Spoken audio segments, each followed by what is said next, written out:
ಮಾತಾಡಬೇಡಿ ನೀವು. ಯಾವಾಗ ನೋಡಿದ್ರೂ ಬರೀ ಕೈಯಲ್ಲೇ ಬರ್ತೀರಾ. ನನಗೆಂತ ಏನು ತಂದಿದ್ದೀರಾ?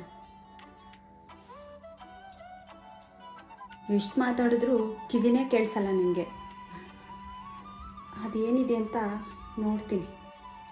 ನೀವು ನನಗೇನು ತಂದಿರ್ತೀರಾ ಅಂತ ಗೊತ್ತು. ನನಗಿಷ್ಟ ಅಂತ ಮಲ್ಲಿಗೆ ಹೂ ತಂದಿರ್ತೀರಲ್ಲ, ಕರೆಕ್ಟ್ ತಾನೇ? ತುಂಬ ಪ್ರೀತಿ ಮಾಡೋದು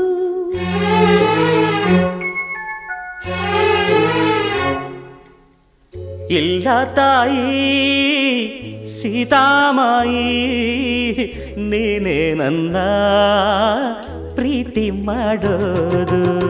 ಪ್ರೀತಿ